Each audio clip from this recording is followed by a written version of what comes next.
Ang gabi ay para sa mga kaluluwa. Isang maikling kwento ng katatakutan sa isang matandang pamantasang pag-aari ng gobyerno kung saan ang hangin ay laging tila may bulong ng nakaraan. Nagtatrabaho si Jinky, isang matikas at fashionableng librarian. Palaging maayos ang kanyang ayos, laging naka-heels at may suot na makukulay na panyo na bumabagay sa kanyang elegante, ngunit matapang na personalidad. Hindi mo aakalain na sa likod ng kanyang malamodelong anyo ay isang taong sanay magbuhat ng mabibigat na aklat at maghanap ng mga nawawalang dokumento sa alikabok ng panahon. Ang gusali ng universidad ay minsang naging himpilan ng mga sundalong hapon noong ikalawang digmaang pandaigdig.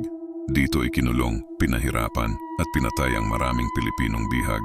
Pero sa paglipas ng dekada, ang dugo at sigaw ay napalitan ng katahimikan at kaalaman. Hanggang sa gabing yun, kailangan ni Jinky mag-overtime upang ayusin ang mga papeles para sa nalalapit na accreditation. Sanay na siya sa katahimikan ng library kapag gabi.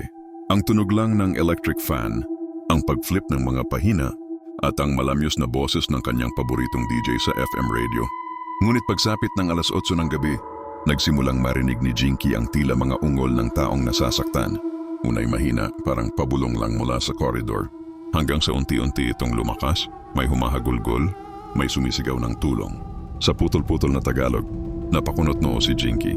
Baka mga estudyante lang na nagloloko, bulong niya sa sarili. Hindi niya ito ininda. Sa halip nilakasan pa niya ang radyo. Ngunit habang lumalakas ang musika, may mga anino namang nagsimulang maglakad sa paligid. Sa salamin ng bintana, may anyo ng lalaking nakasuot ng lumang uniforme militar. May sombrero, may baril na nakasukbit sa likod, at mapurol na titig. 1, 2, 5, 10. Hindi sila nakatingin kay Jinky. Parang wala sila sa sarili. Parang humahanap ng hindi nila mahanap. Tumayo ang balahibo niya. Hindi sila umaalis. Hindi rin sila lumalapit. Nandoon lang sila, naglalakad sa mga pasilyo. Paulit-ulit, paikot-ikot, tila walang katapusang parusa. Ang mga sundalong hapon, hindi matahimik. Nakakadena ang kanilang mga kaluluwa sa lugar kung saan sila naging halimaw. Kinabukasan, sa unang liwanag ng umaga, umuwi si Jinky, maputla, tahimik.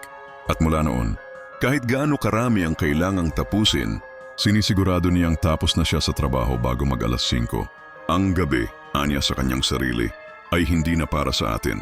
Iyon ay para sa kanila.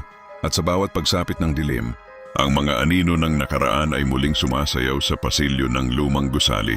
Sapagkat ang kasalanan, kailan may hindi lubos na nawawala, lalo na kung ito'y inilibing sa katahimikan.